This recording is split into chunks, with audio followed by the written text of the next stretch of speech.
တရားပြင်တဲ့မေကိုပြောချင်တာလေဒီလားတကူကူဆိုလို့ရှိရင်လာပြီးတော့မပြောပါနဲ့လို့သူများနိုင်ငံမှာတယောက်တည်းနေရကိုယ့်ကိုယ်မစိတ်ဆင်းရဲတာတွေအများကြီးပဲမျိုးခါကျတော့အလုံးမလဲအစမပြေတာနဲ့တကူကူဆိုလို့ရှိရင်ကိုယ်မှလည်းကိုယ်စိတ်ဆင်းရဲစရာနဲ့ကိုရှိတယ်လို့ဒီလားအခုလည်းကြည့်အောင်နေလေကင်းတော့အလုံးမပုံစံလာပြီးတော့ခါကျတော့သူသမီးငယ်ဟိုတဲ့စိတ်ချမ်းသာအောင်ထားလိုက်ပါစိတ်ချမ်းသာအောင်ထားလိုက်ပါလားဆိုတော့လေငါစိတ်ဆင်းရဲအောင်လုပ်ညာလားဆိုတော့လည်းမဟုတ်ဘူး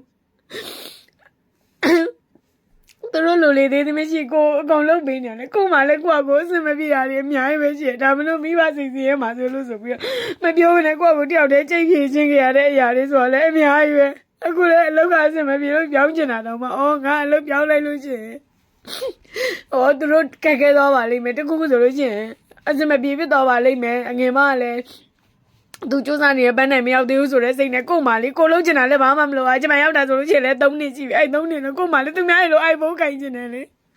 ဝယ်မလို့လည်းနှစ်တိုင်းပဲတခါမှသူတို့လိုအပ်တာလိုက်ပြည့်စည်နေရတယ်မဝင်ရဘူးအဲ့လိုကြည့်လို့မရဘူးတဲ့အဖေမေဖြစ်တဲ့လူကမိဘဖြစ်တဲ့လူကဘာပြောတယ်မှန်းလဲဟာတဲ့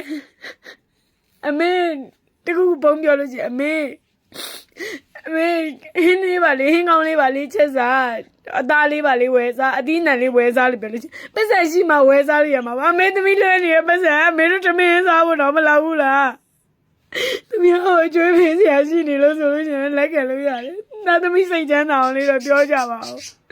ကိုယ့်ကိုမအခုဆိုလို့ရှိရင်စိတ်ဆင်းရဲစရာတွေအများကြီးပါဆိုနေအမေတို့ကစိတ်ချက်အဲ့လိုတက်ပြီးတော့အဲ့လိုလာပြောသမီးခံနိုင်မရှိဘူးယူချင်နေပြီသီလားကိုတကသလေးဘလောက်သက်သေးဖို့ဒီနားလေဆိုအမေတို့မသိဘူးသမီးပါလေသမီးဒုက္ခတွေနဲ့အများကြီးပဲအမေရဲ့သမီးအကုန်လုံးအမေတို့အတွက်ကိုကြည့်ပေးရအများကြီးပဲဟုတ်အမေတို့ဆက်သမီးတွေကိုမကြည့်ဘူးတကူပါကိုသားသမီးစိတ်ချမ်းသာအောင်လို့ပြောအဖေဖြစ်တဲ့လူကလည်းမူးလာပြီဆိုပါပြောလို့ဆိုနင်းလွဲတဲ့ပတ်စံတော့ကတော့ငါလက်ပြောက်တစ်ချက်တီးလိုက်လို့ရှိရင်လက်ပြောက်တစ်ချက်တီးလို့ရရင်လည်းသမီးကိုလာပြီးတော့စကားကိုပြောမျောနေထားလိုက်တော့